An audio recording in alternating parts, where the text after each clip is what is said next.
2008 al 2012. Hey, vamos a grabar para que se... Dale. Ujú. Pues primero que todo, gracias por la plática, porque siempre es enriquecedor todo este tipo de acontecimientos. Y pues para contarte un poquito cómo es la historia mía, pues si no te han contado, pues yo realmente no, mi profesión no era la lingüística. Ujú. Yo estudié ingeniería industrial y pues mi estudio era de ingeniería industrial. Después pues empecé a profundizar en la didáctica. Me metí a estudiar una licenciatura en lingüística que nos dieron a nosotros los catedráticos de ahí de Calusac. Y pues esos son los estudios relacionados así generalizados conmigo. En el área de idiomas, pues yo empecé a estudiar en el año 96, mi primer contacto con idiomas extranjeros, que fue el francés. Después seguí con el portugués, el japonés y he estudiado algunos otros.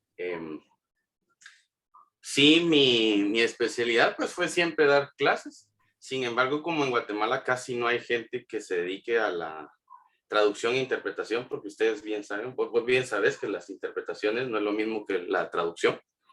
La traducción son documentos y la interpretación pues es la rama oral que se maneja.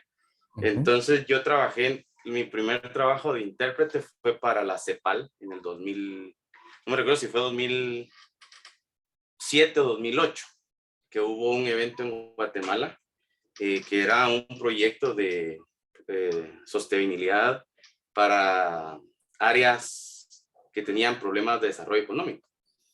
Fue un evento bastante grande, fue una semana y pues trabajé acompañando a las personas que estaban ahí que venían de Brasil. Eh, no fue literalmente una interpretación simultánea ni tampoco una, ahí se me fueron los nombres ahorita, eh, sino que realmente fue un acompañamiento de las personas que están ahí. Sin embargo, en las clausuras, en los últimos 3 días de la clausura, sí me tocó hacer interpretación simultánea, que fue donde comencé yo.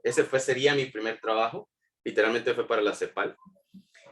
Después, siguiendo con la rama del portugués, con experiencia del portugués, yo tuve interpretaciones para el Ministerio de Salud, Ministerio de la Defensa, la Policía Nacional Civil, la Municipalidad,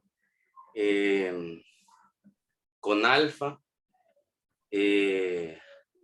Hubo 3 eventos aquí en Guatemala bien grandes, uno que era para militares de Estados Unidos que eran como cristianos. Iba a haber aquí una reunión de todos los militares, eran como quien dice las cabezas militares que tenían que ver con religión. Entonces iban a venir militares de Brasil y me tocó ser el intérprete de ellos. Aparte de eso, me tocó también interpretar, eh, bueno, en el área de portugués he tenido mucha carrera, mucha carrera. Ya últimamente me salí del área de la interpretación porque es muy cansado, la verdad. Es desgastante a veces porque es todo un día de trabajo y como hay muy Ujú. pocos a veces, pues la interpretación no es recomendable trabajarla tan seguido porque es desgastante. Y como habíamos tan pocos, solo éramos dos, porque yo conocí a otro mi compañero que traía, él ahora está viviendo en Canadá.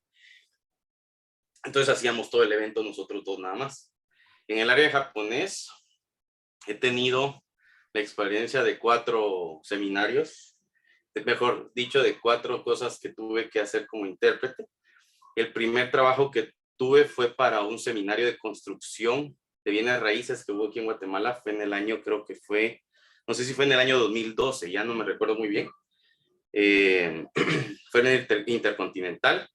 Vino un arquitecto que era encargado de las construcciones, de realizar proyectos para constructoras que brindaran maximización de espacios, porque en Japón hay un grandísimo problema que ya no pueden construir Sí. para los lados, sino que tienen que construir para arriba o para adentro, ¿no? Entonces Ujú. ese fue el primer seminario que atendí. Antes de todo eso, yo ya había empezado a trabajar en el 2009 para la Honda, pero ahí eran traducciones de documentos legales, no era traducción, era libre, Ya. entonces era traductor libre porque ellos regularmente no pedían, porque el área jurídica lo manejan de otra manera. Entonces, me pedían la traducción libre a mí y hice traducción de documentos desde el año 2008 hasta el año, creo que la última vez fue como para el 2014. Ese fue realmente para la Suzuki, Honda, creo que sí, Suzuki y Honda fueron las dos que me quedé trabajando en eso, y después lo dejé de eso. Eran los más fuertes en el trabajo de traducción. Después seguí trabajando con la interpretación, fue muy poco el trabajo, por tres razones muy importantes. El círculo de la interpretación es muy cerrado en el área japonés, demasiado cerrado. Regularmente te tiene que respaldar algún ente gubernamental para que te puedan dar credibilidad. Y ese sería el primer problema, que te den un respaldo. Segundo, es un círculo tan cerrado que normalmente se lo apartan a familiares de japoneses viviendo en Guatemala, aunque su idioma español sea de lo peor. Pero primero los contratan a ellos y después empiezan a buscar externos. Y la última, pues es la más obvia, para que todo intérprete es lo más difícil, creo yo, cuando uno desconoce todos los temas. O sea, hay que entender que nosotros no somos naturales en el idioma por más que estudiamos. Y la temática de una conversación de diplomáticos no va a ser, dígame, cómo se va a comprar pan o cómo se va a hacer eso, ¿verdad? Entonces, ese tipo de cosas, pues, es lo que dificulta eso. Pero básicamente, pues, te acabo de resumir qué realmente fue mi experiencia de trabajo con la interpretación. Hace 2 años, cuando comenzó la pandemia, me estuvieron llamando para algunas interpretaciones. No quise participar en todo lo que tenía que ver con reuniones. Entonces, ya dejé la interpretación hace ya como 3 años. Pero sí, dentro de las empresas a las que trabajé fue Honda Motors. Trabajé para ese seminario de bienes raíces. Incluso para la Universidad de San Carlos una vez vino un experto, no me recuerdo qué, y yo lo estuve acompañando para darle la interpretación con el señor rector. Y después, por última, después de esas, pues básicamente fueron, más que todo me dediqué a talleres, me contrataban para ser el intérprete del técnico que venía, ingeniero encargado para motores, y entonces yo les hacía la interpretación a los mecánicos que estaban en la empresa. Esas serían básicamente las que me recuerdo hasta ahorita, pero sí, básicamente ese ha sido todo el entorno en donde he trabajado de las interpretaciones. Bueno, gracias por compartir. ¿Me podría comentar algunos choques culturales o algunos problemas o dilemas que haya tenido al estar trabajando con los extranjeros? Si me podría Sí, comentar algunas cosas. por supuesto, hay muchos.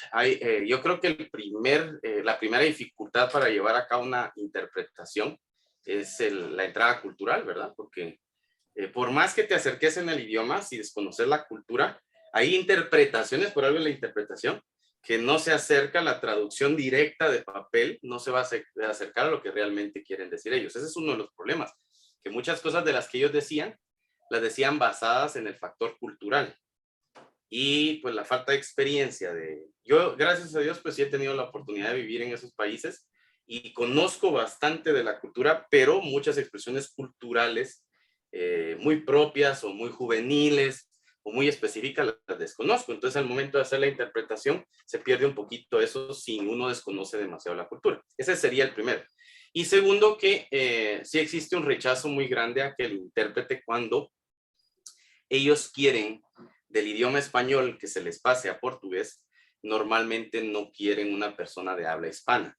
Ellos prefieren tener su propio intérprete que hable español como segunda lengua, que le digan a él las cosas y él lo traduzca en un portugués, ¿cómo sería esto? Natural.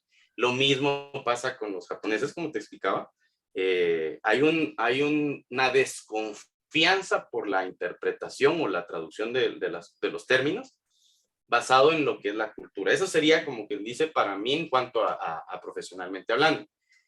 Segundo, cómo hay que convivir con ellos, porque básicamente la mayor parte de las interpretaciones cuando son seminarios tenés que estar en el lugar. Tienen sus propias costumbres y si desconoces mucho de eso, eso puede llegar a ser una queja para tu jefe o la persona que te contrató. Por ejemplo, digamos, reglas de etiqueta que se manejan en el área de japonés. Si desconoces quién interactúa primero y por qué tiene que interactuar primero, puede llegarse a dar un shock cultural que puede ser una falta de respeto, no tanto por la interpretación, sino por tu forma de actuar, que no demostraste parte de lo que están ellos acostumbrados a mostrar, ¿verdad? Ujú. Pero sí, sí han habido, creo que no es tanto el problema porque sí se pueden aprender reglas de etiqueta. Si trabajas en el sector de interpretación gubernamental o entidades así grandes, si bajas tu nivel y trabajas con gente un poquito más natural, que es de la calle, creo que ese problema se pierde, no existe, porque la gente es más comprensiva, sea el idioma que sea. Pues básicamente, por lo menos en esos dos he trabajado formalmente. En otras he participado en otras cosas de esas, pero no así a tal grado como los dos idiomas que te mencionaba. Pero si es un factor de sociedad un poco más bajo, creo que no hay mucho problema. Ok. Siento que culturalmente hablando lo que te digo es eso, ¿verdad? Que se pierde mucho en interpretación si desconoces de la cultura. Y segundo, que al momento de interactuar ya formalmente con las personas, tenés que seguir los protocolos que te establece una regla de etiqueta que tal vez desconoces. Bueno, gracias. ¿Me podría comentar algunos de los equipos o herramientas que ha utilizado? O- Normalmente cuando haces acompañamiento de los grupos, ahorita las palabras técnicas se me olvidaban un poquito, pero por ejemplo, lo que normalmente utilizas son un tablón de madera donde llevas tus hojas de apunte para hacer los apuntes más esenciales de las palabras o ideas que se te pueden ir yendo, ¿verdad? Ese sería lo esencial, tener siempre algo donde apuntar, porque se gasta mucho papel a la hora de hacer la consecutiva o hacer la... Ahí se me fueron los nombres ahorita de las interpretaciones. Bueno, al llevar las interpretaciones, debes de tener algo donde vas a ir haciendo tus apuntes para poder corroborar lo que sí. Y muchas veces te cuesta interpretar una idea, entonces la apuntas y das la idea de esa situación, pero cuando ya va repitiéndose un montón de veces, pues voy a decir cuál es la cosa, entonces por eso te ayuda esa lista de palabras que vas sacando del gusto. Después de eso, la diadema, ¿verdad? La diadema que te sirve cuando estás haciendo en cabina la interpretación. Nosotros hemos usado cabina de interpretación, muy bonitas las cabinas donde tienen sus canales de transmisión. Te entra directamente el sonido a voz por ¿cómo se llama esto? Los audífonos, y vos lo sacás por el micrófono que te tengan ahí, o bien si vas caminando, pues a ellos les dan a veces sus receptores portátiles y a vos también tu aparato para realizar la interpretación en movimiento. Básicamente siempre el equipo siempre ha sido el tablón o el cuaderno o la cosa el bloc de notas que tenés para escribir, los audífonos para recibir el mensaje y un micrófono para transmitir el mensaje, más el aparatito de recepción que tenés que tener. Eso sería el equipo. Y ya estando en cabina, pues eso es un equipo un poquito más sofisticado que normalmente se alquilan. Hay empresas que se dedican a alquilar ese equipo y te lo dan para que vos, ellos ya te lo arman y se encargan del mantenimiento y entonces pues ya se paga por la cantidad de personas que van a llegar a presenciar el evento. Ya. Bueno, y la última cosa es, esto es, si usted lo quiere comentar, ¿verdad? Si no, no hay Uh -huh. problema, ¿verdad? Pero si pudiera comentar algún tipo de costos o presupuestos o cómo es que se cobra y cuánto En se cuanto a la cobra, interpretación o a la al que se traducción. sienta usted cómodo comentar. No, Ujú. yo por mí, la verdad, no hay mayor pena porque hay un consejo muy sano que te podría dar. Es que uno tiene que valorar el esfuerzo que haces por tu trabajo. Mucha gente dice es que el idioma que usted va a traducir es fácil. A mí me ha tocado mucho shock cultural con los extranjeros porque ellos hacen de menos que vos hables su idioma algunas veces, dependiendo de la empresa con lo que hagas. Y te ofrecen hasta un sueldo, un pago, que es literalmente lo que haría un niño con una computadora. Hay empresas que te dicen literalmente eso. No es formal, pero muchas veces las iglesias, no voy a mencionar qué tipo de iglesias, pero hay iglesias que se encargan de traer líderes, digamos así, de habla portugués, generalmente son ellos, y ellos quieren que vos hagas la donación, o sea, literalmente te están pidiendo que regales tu trabajo, es Ujú. imposible, o sea, eso no se puede hacer, es cansadísimo. Si estamos hablando de interpretación, yo por lo menos cuando yo tenía una pequeña empresa de interpretación, se cobraba por día. dependiendo del idioma. Más barato el portugués, más caro el japonés. Más o menos el japonés, si es un trabajo serio, se pueden cobrar $1,000 por día. Eso es dando una tarifa bastante rentable porque hay intérpretes que logran cobrar, dependiendo su rango que tengan, hasta $2,000 por un día de trabajo. Hablando que un día de trabajo son 8 horas, ¿verdad? Ujú. Hay otros que no te contratan por el día, sino que dicen, mire, contráteme la jornada completa. Entonces venís vos y les decís, bueno, por la jornada yo les voy a cobrar tanto. Ya no cobras por día, sino puedes cobrar por hora hábil trabajada para que les salga un poquito más económico. Y, por ejemplo, en el área de japonés, yo estuve cobrando, como te digo, hace 5 años fue la última vez que interpreté en japonés. Más o menos fueron, creo que me recuerdo que eran como 300 o 400 quetzales la hora. Eso era sin impuestos, sin facturación, sin movilidad al lugar. Si ellos te ofrecían transporte, alimentación, eso, entonces, pues el costo, si ellos no te ofrecían eso, el costo se elevaba un poquito más, ¿verdad? Llegaba a costar hasta, yo por lo menos al día, en interpretación, si solo eran las 8 horas laborales y que no querían que se les cobrara por el almuerzo y todo eso, cada hora más o menos salía como entre 800 a 1,150 quetzales la hora. Más o menos así. Por supuesto que va a variar mucho por la confiabilidad que te tengan, ¿verdad? Ujú. Recordá que, pues, gracias a Dios, pues, de mi parte, yo tengo contacto del idioma con los idiomas desde el año 2006. Y pues hice trabajos para la Embajada de Brasil. Esa fue una de las grandes cosas que me dieron mucho valor a mí. Segundo, pues los trabajos que te mencioné con las distintas entidades gubernamentales también me dio mucho renombre dentro del grupo en aquel tiempo. Y en el área de japonés, pues como fui el segundo profesor certificado en Guatemala, pues tenía un certificado alto comparado ante todas las personas. Y segundo, que pues tuve la oportunidad de trabajar para JICA, que es una empresa muy confiable. No es una empresa, es una ONG encargada de traer voluntarios japoneses a Guatemala. Entonces mi nombre empezó a agarrar valor. Entonces habían personas que, por ejemplo, eran brasileños y su nombre estaba como por aquí porque el mío ya tenía años de estar trabajando más mi representación. Entonces una persona que comienza a trabajar, no es recomendable que vayas a poner tu precio a la par de un profesional que lleva años haciendo eso, por dos simples razones. El trabajo del profesional está respaldado y el de una persona nueva no es que no es que no sea bueno, pero qué confiabilidad, qué papeles, qué historia le dan de respaldo para que cuando él esté haciendo la interpretación no les vaya a fallar. Así como vos cobras, también te van a exigir. O sea, si viene alguien te accede a pagar $1,000 por día de trabajo, así te va a exigir. Y una sola equivocación puede incluso caer en una demanda. Entonces, por eso es el reto de entablar los precios. Entonces, hay precios desde 300 quetzales la hora hasta 1,150 quetzales la hora, dependiendo los temas que vas a manejar. Recuérdate que si es algo legal, tenés que firmar algo donde te estás haciendo responsable que lo que digas va a quedar grabado y va a ser lo que vos decís, ¿verdad? Y después, si llega a haber algo que está tergiversado, pues al que le va a tocar pagar las fichas por eso, tus 1,150 quetzales por una hora ya no, y no tienen nada que ver, ¿verdad? No te van a sacar de la cárcel. Eso es duro, ¿verdad? Entonces sí hay precios accesibles. Como te digo, lo más que he logrado ganar yo por un día de trabajo en japonés han sido $1,200, fue en una ocasión, la que nos pagaron por un día de trabajo.